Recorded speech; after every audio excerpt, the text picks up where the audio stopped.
पूर्णिमा के दिन चावल का एक आखा दाना जानते हो, पूरा खंडित चावल नहीं, कितना चावल, एक दाना चावल का शंकर भगवान के शिवलिंग पर समर्पित करिए।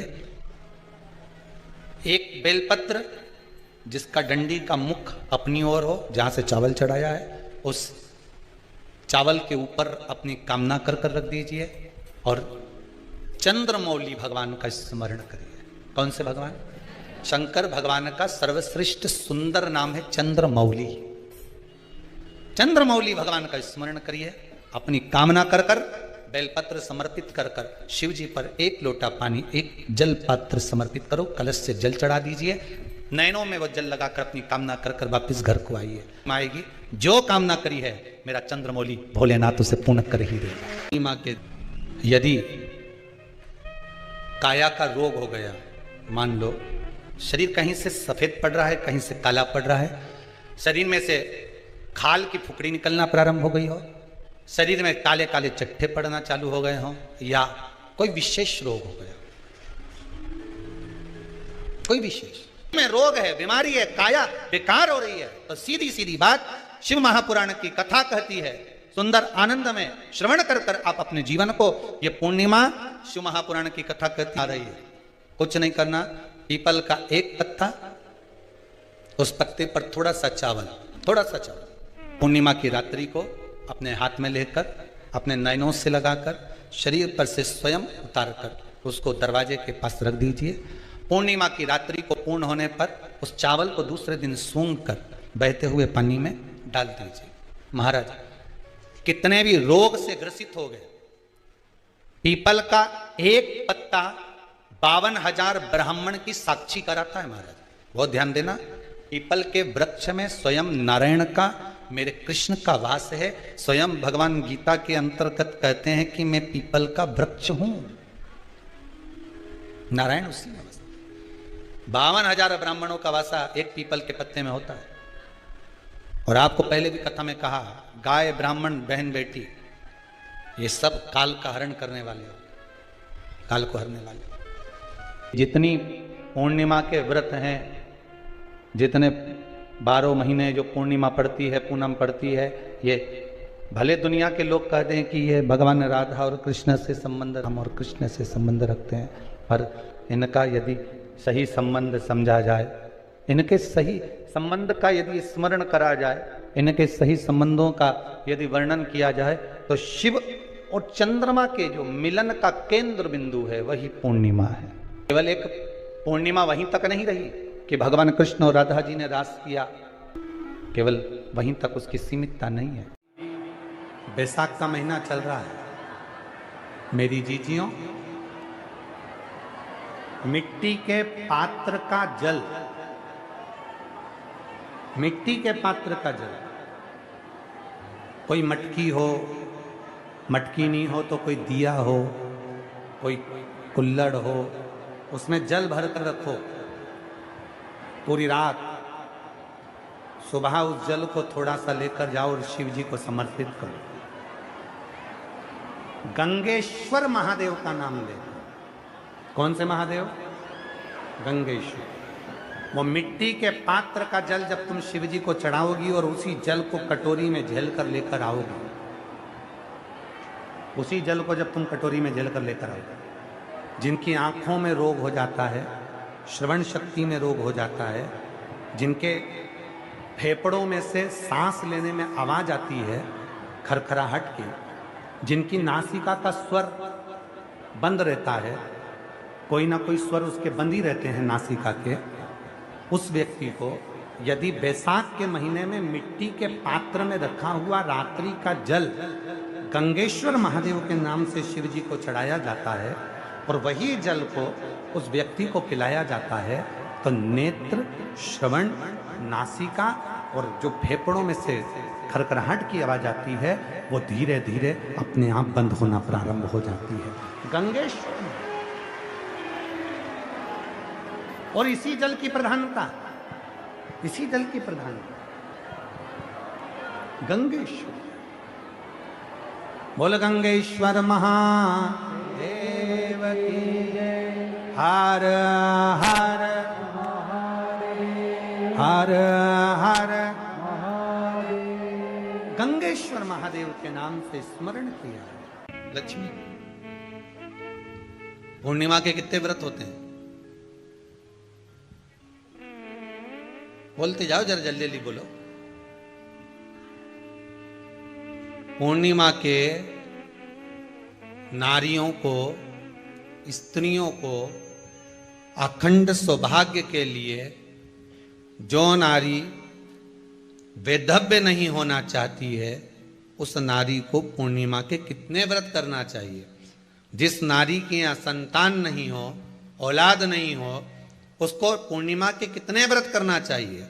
जिस नारी का पुत्र, पति बहुत बीमारी से ग्रसित हो, लग रहा हो कि ये मेरा बेटा बहुत बड़ी बीमारी में घिरा हुआ है, तो नारी को कितने व्रत करना चाहिए? स्वयं भगवान कृष्ण ने माता यशोदा को द्वापर में भी बताया है कि पूर्णिमा के 32 व्रत होते हैं। कितने व्रत होते हैं? 32।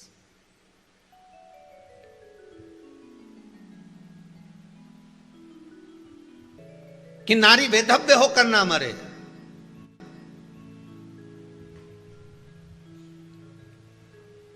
उसका पति कोई रोग से ग्रसित ना हो, उसका पुत्र किसी रोग में ना पड़े।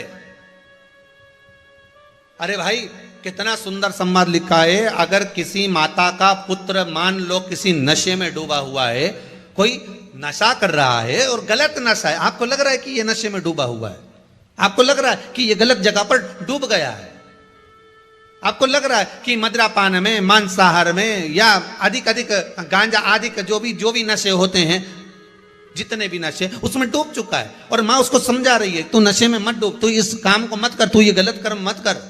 माँ उसको समझा कर हार गई। तो मेरा माताओं से निवेदन है, आप उसको समझाना बंद कर दो, एक काम करना प्रारंभ कर दीजिए। हमें जो शिव महापुराण के माध्यम से शास्त्र कह रहा है कि आप 32 पूर्णिमा के व्रत प्रारंभ कर दो। उसमें करना क्या है आपको? केवल जिस दिन व्रत रहे, रात्रि के समय पर कोई भी मीठा, कुछ भी सामग्री आप चंद्र की रोशनी में, चंद्र को अर्घ देने के बाद, पूजन करने के बाद उसको रखो, और वही सामग्री जो नशा कर रहा है उसको पूर्णिमा के दूसरे दिन उसको खिलाओ। आप धीरे धीरे खिलाना चालू करेंगे, जिस नशे में वो डूबा हुआ उस नशे से वो छूटना प्रारंभ हो जाएगा। 2 पूर्णिमा व्रत करके तो देखो, तीसरे में तुम्हें जरूरत ही नहीं पड़ेगी। धीरे धीरे आप वो छूटना प्रारंभ हो जाएगा। मान लो किसी नारी का पुत्र या पति रोग से ग्रसित हो,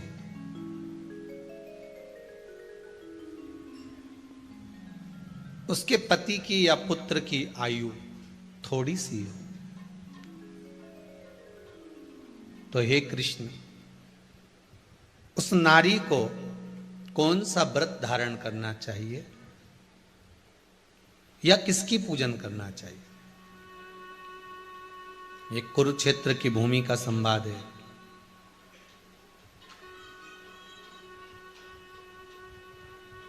भगवान कह रहे हैं, मां, अगर नारी अपने पुत्र और अपने पति के लिए, उसकी उम्र की वृद्धि के लिए, रोग मुक्ति के लिए,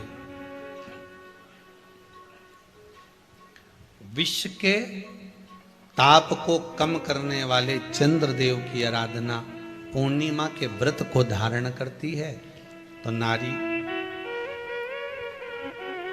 उस व्रत के प्रभाव से अपने पुत्र और पति की बीमारी को, रोग को हर लेती है।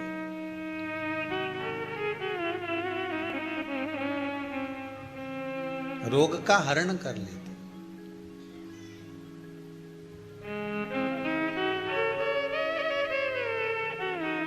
महाराज,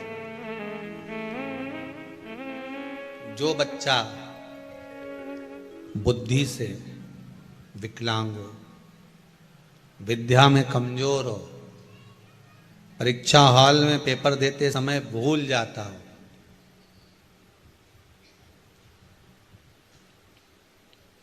विवेक काम ना करता हो, तो निवेदन है किसी भी पूर्णिमा की रात्रि को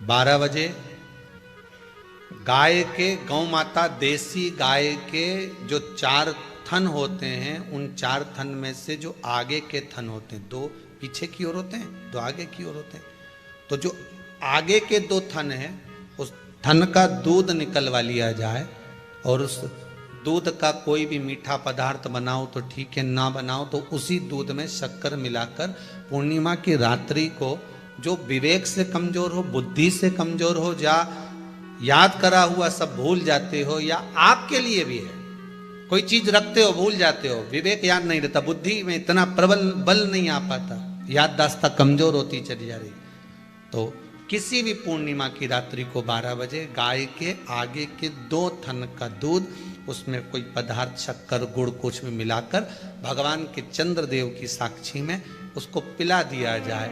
महाराज बार बार पिलाने की जरूरत ही नहीं पड़ेगी, एक ही बार में काम कर जाएगा और विवेक पूर्ण तरह से कार्य करने लगेगा। देसी गाय के आगे के 2 थन का दूध बड़ा प्रबल होता है।